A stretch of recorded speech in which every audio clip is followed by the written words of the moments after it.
Hello दोस्तों। तो guys यार कैसे हो आप सब लोग। आई होप भाई आप सब लोग बहुत ही ज़्यादा अच्छे होंगे। तो चलिए गाइज बिना टाइम वेस्ट किए आज की इस वीडियो को करते हैं स्टार्ट। और गाइज आज की वीडियो होने वाली है टीडी इंसेंटिव कि भाई टीडी जो भी आप एफडी करते हो उसका आप कमीशन कैसे क्लेम कर सकते हो, कैसे आपको क्लेम करना होता है। तो सारी चीज़ें आज की इस वीडियो में कवर होने वाली है A to Z। भाई वीडियो बहुत ज़्यादा हेल्पफुल होने वाली है आप लोगों के लिए। तो चलिए बिना टाइम वेस्ट किए करते हैं वीडियो को स्टार्ट।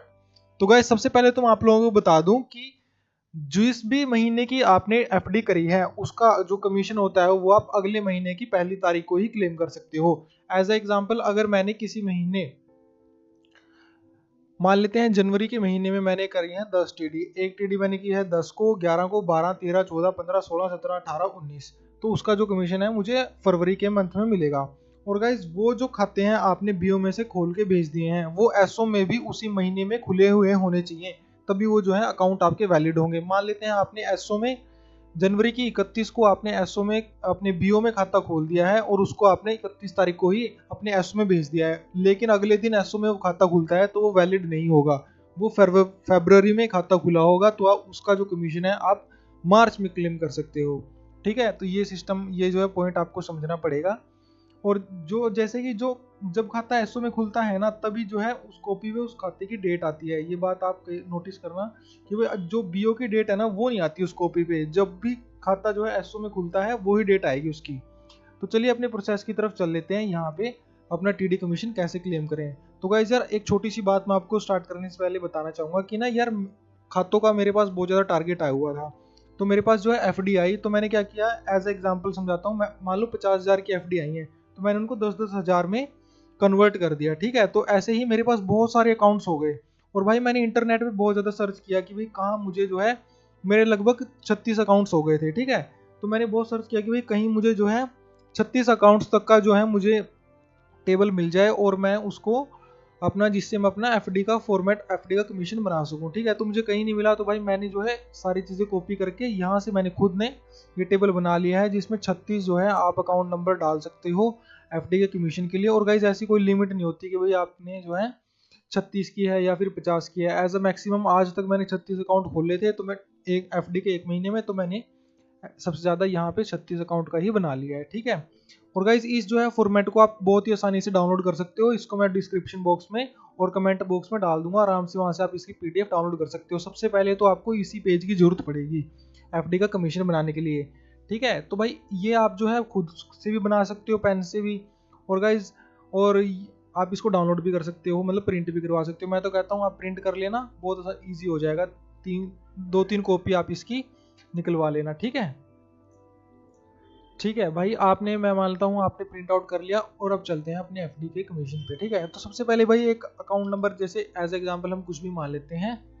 ठीक है, तो उसमें भाई आपने क्या किया, डिपॉजिट किए 50,000 रुपये। 50,000 का आपने अकाउंट खोला, वो था टीडी टाइप थी भाई, वो थी 1 साल की आपने एफडी करी थी। इंसेंटिव रेट 1 साल का होता है 0.5%। ये भी मैं आप लोगों को एक बार ये चीज़ क्लियर करवा दूँ। ठीक है, तो ये हो गया अपना कंट्रोल प्लस एन। तो यहाँ पे जो है भाई अपना फर्स्ट 1 साल की अगर आप एफडी करते हो तो उसका जो है कमीशन होता है 0.5%। ठीक है, जो 2 साल की अगर आप एफडी करते हो तो उसका कमीशन होता है 1%। ठीक है, गलती से 21 लिखा गया, उसका 1% कमीशन होता है 2 साल की एफडी पे। और अगर आप 3 साल की एफडी करते हो उस पर भी आपका क्या होता है 1% का ही कमीशन होता है। लेकिन अगर आप 5 साल की एफडी करते हो, 5 साल की अगर आप एफडी करते हो तो उसका 2% जो है हमें कमीशन मिलता है। ये चीज़ आप ध्यान रख लेना। 1 साल की अगर एफडी करोगे तो 0.5% कमीशन, 2 साल की एफडी करोगे तब भी 1% कमीशन, 5 साल की एफडी करोगे तो 2%, और अगर 3 साल की एफडी करोगे तब भी 1% ही होता है। ठीक है, तो एज एग्जाम्पल अब मैं आपको बताता हूँ। फॉर्मेट पे चलते हैं। सबसे पहले हमने एक अकाउंट खोला, अकाउंट नंबर उसका हमने यहाँ पे भर दिया। डिपॉजिट अमाउंट कितनी थी, 50,000 का हमने एफडी की थी। हमने 1 साल की एफडी की थी और उसका इंसेंटिव रेट कितना हो गया 0.5%। यहाँ पे जो है आपकी SB26 जो भी होती है उसका आपको नंबर यहाँ पे लिखना होता है। SB26 मतलब पीआर स्लिप का 1 2 3 4 5 जो भी नंबर था उसको आपको यहाँ पे लिख देना है। मान लेते हैं यहाँ पे 1 नंबर था। डेट ऑफ ओपनिंग किस तारीख को आपने बीओ में करके भेज दिया है खाता, वो आप यहाँ पे भर सकते हो। ठीक है, डेट यहाँ पे हम डाल लेते हैं 1/1 25 डाल लेते हैं, मान लेते हैं, ठीक है। तो गाइस सारी चीज़ें जो है मैं आराम से समझाऊंगा आपको, कोई जल्दबाजी नहीं है। और अगर आपने एक बार ये वीडियो देख ली ना तो भाई इसके बाद आपको कोई कंफ्यूजन नहीं रहेगी, ठीक है।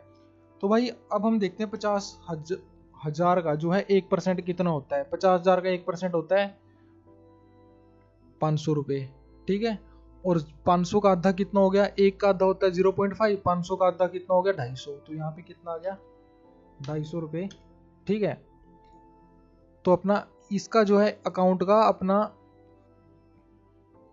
डिपॉजिट 50,000 थी, एक साल की एफडी करी थी, इंसेंटिव कितना हुआ एक साल का 0.5%, पीआर नंबर डाल दिया, डेट ऑफ अकाउंट ओपनिंग डाल दिया और इंसेंटिव हमने यहाँ पे लिख लिया। अब मान लेते हैं हम कि इसका जो है इंसेंटिव अगर 1% होता तो हम यहाँ पे 1 लिख देते, आगे हम परसेंटेज डाल देते और एक का क्या हो जाता 0.5 का डबल कितना हो जाता 500 रुपये, ठीक है। और अगर यहाँ पे 2% होता तो भाई तब हम क्या डालते यहाँ पे, तब हम डालते यहाँ पे 1,000 रुपये। 50,000 का जो है 2% कितना होता है 1,000 रुपये, ठीक है। तो सबसे पहला जो हमारा केस है उसी को हम लेके चलते हैं। यहाँ पे हम लिख देते हैं इंसेंटिव रेट 0.5%, यहाँ पे कितना हो गया 250 रुपये, ठीक है। अगले अकाउंट में हम जाते हैं, सारे 36 के 36 नहीं बनाऊंगा, एज एग्जाम्पल के लिए आपको लगभग 3 या 4 ही बना के दिखाऊंगा, ठीक है। तो अगला अकाउंट नंबर 02 ऐसा कुछ भी हम ले लेते हैं, ठीक है। वो आपने एफडी करी थी, मान लेते हैं 25,000 की आपने एफडी करी वो, और वो आपने कर दी भाई 3 साल की, 3 की नहीं चलो पहले 2 की समझो, 2 साल की आपने एफडी कर दी। वो 2 का कितना होता है 1%, ठीक है। 2 का इंसेंटिव 2 साल की अगर आप एफडी करते हो तो 25,000 का हमको कितना मिलेगा 1% हमें कमीशन मिलेगा। पीआर नंबर क्या होती है उसकी 2, डेट ऑफ अकाउंट ओपनिंग भी मान लेते हैं सेम है, ठीक है। डेट ऑफ अकाउंट ओपनिंग भी अपनी सेम है 1/1/25। और भाई अब हमने 2 साल की करी थी ना, 25,000 का 1% कितना हो गया 250 रुपये, ठीक है। 50,000 का जो 0.5% था वो तो 250, और 25,000 का जो 1% हो गया वो भी अपना 250 रुपये हो गया। अगर 25,000 का 2% हमें बोलते तो भाई कितना होता 500 रुपये, 250 का हमने सीधा कर दिया डबल, वो हो गया अपना 500 रुपये, ठीक है। लेकिन सबसे फर्स्ट के सिनेरियो में चलेंगे हम, यहाँ पे 1 लिख देते हैं, परसेंटेज लिख देते हैं और यहाँ पे हम 250 रुपये डाल देते हैं। थर्ड हम चलते हैं, तीसरा अकाउंट आपने खोला 02, कुछ भी आपने यहाँ पे अकाउंट नंबर डाल देते हैं, और ये आपने करी 10,000 की एफडी और ये आपने करी 3 साल की, तो यहाँ पे 3 लिख देते हैं। 3 साल का भी कितना होता है भाई 1% होता है, और पीआर नंबर यहाँ पे हम डाल लेते एज एग्जाम्पल 3 डाल दिया। डेट ऑफ अकाउंट ओपनिंग भी अपनी सेम है तो यहाँ पे भी उसको हम डाल देंगे। और 10,000 का 1% कितना हो गया, 10,000 का 1% हो गया 100 रुपये, ठीक है। ये चीज़ें आपको समझ आ रही हैं, बहुत आराम से समझा रहा हूँ, ठीक है। और चौथा आपने अकाउंट खोला 02, यहाँ पे कुछ भी अकाउंट नंबर डाल दिया हमने, और ये आपने करी मान लेते हैं 35,000 की, 35,000 की आपने एफडी की, और ये आपने कर दी 5 साल की। 5 साल का जो है कितना होता है 2% होता है, ठीक है। इंसेंटिव कमीशन हमें मतलब 35,000 का 2%, अगर हम 5 साल की एफडी करते हैं तो अगर हम 5 साल की 35,000 की एफडी करते हैं तो 35,000 का हमें 2% मिलेगा। 35,000 का सबसे पहले तो हम निकाल लेंगे 1%, सीधा इसको 100 से डिवाइड कर देंगे। कितना 100 से डिवाइड करेंगे, 0 से 0 काट दी, कितना रह गया 350। 350 को अब 2 से गुना कर देंगे सीधा। यहाँ पे हम पीआर नंबर मान लेते हैं 4 डाल देते हैं, ठीक है। डेट ऑफ अकाउंट ओपनिंग भी अपनी सेम है, उसको भी हम यहाँ पे लिख देंगे, और यहाँ पे 350 का डबल कितना हो गया 700 रुपये, ठीक है। यहाँ पे हम 700 रुपये डाल देते हैं। और 5वां केस मान लेते हैं हम 02, कुछ भी हमने अकाउंट नंबर डाल दिया, और यहाँ पे हम मान लेते हैं कि हमने की 50,000 की, और ये भी हमने कर दी 5 साल की, और भाई यहाँ पे 5 साल का कितना होता है 2%, ठीक है।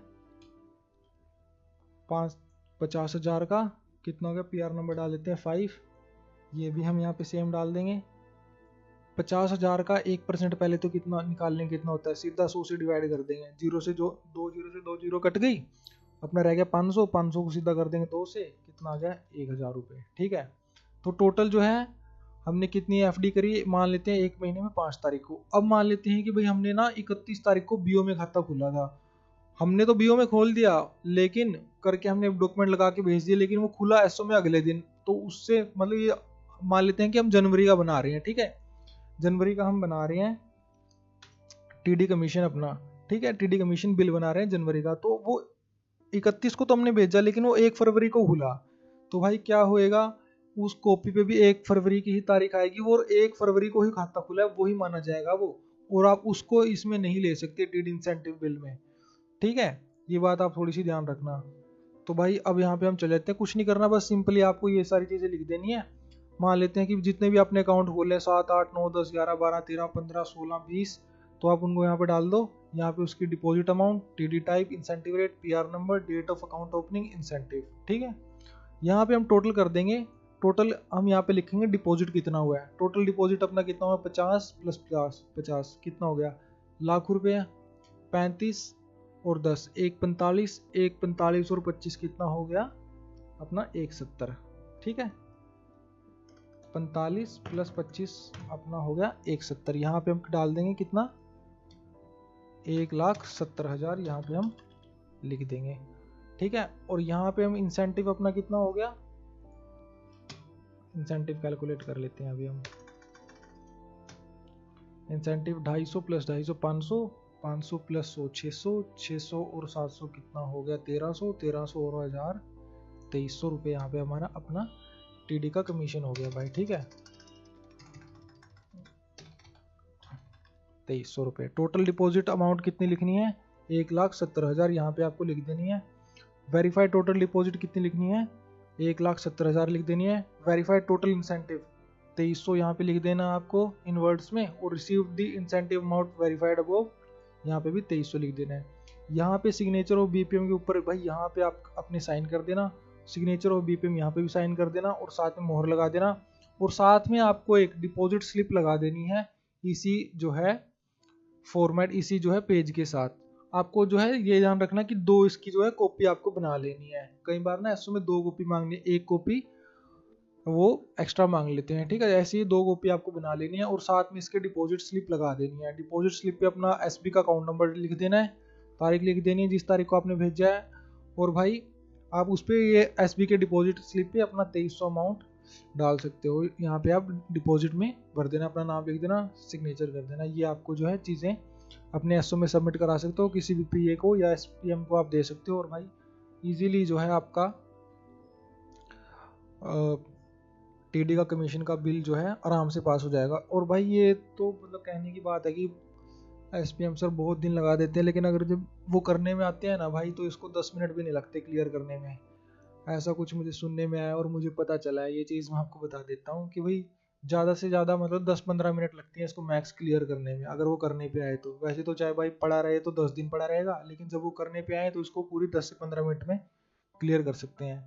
आई होप भाई आपको जो है वीडियो पसंद आई होगी, और गाइज ऐसे ही इन्फॉर्मेशन लेके आता रहूँगा अच्छी सी पोस्ट ऑफिस के बारे में, जीडीएस बीपीएम के बारे में और एबीपीएम के बारे में। अगर आपको वीडियो पसंद आए तो वीडियो को कर देना लाइक, चैनल को कर लेना सब्सक्राइब। और भाई इस जो है फॉर्मेट की आपको जो है जो ये जो फॉर्मेट है इसकी पीडीएफ आपको कमेंट बॉक्स में आपको जो है मिल जाएगी। और अपना भाई व्हाट्सएप ग्रुप जो है ज्वाइन कर लेना, ताकि जो भी लेटेस्ट वीडियो आए सबसे पहले आपके पास आए, और जो भी मैं पीडीएफ जो भी इन्फॉर्मेशन शेयर करता हूँ व्हाट्सएप ग्रुप में वो सबसे पहले आपके पास पहुँचती रहे। मिलूंगा आपसे अब अगली वीडियो में, तब तक के लिए जय हिंद, जय भारत, बाय बाय।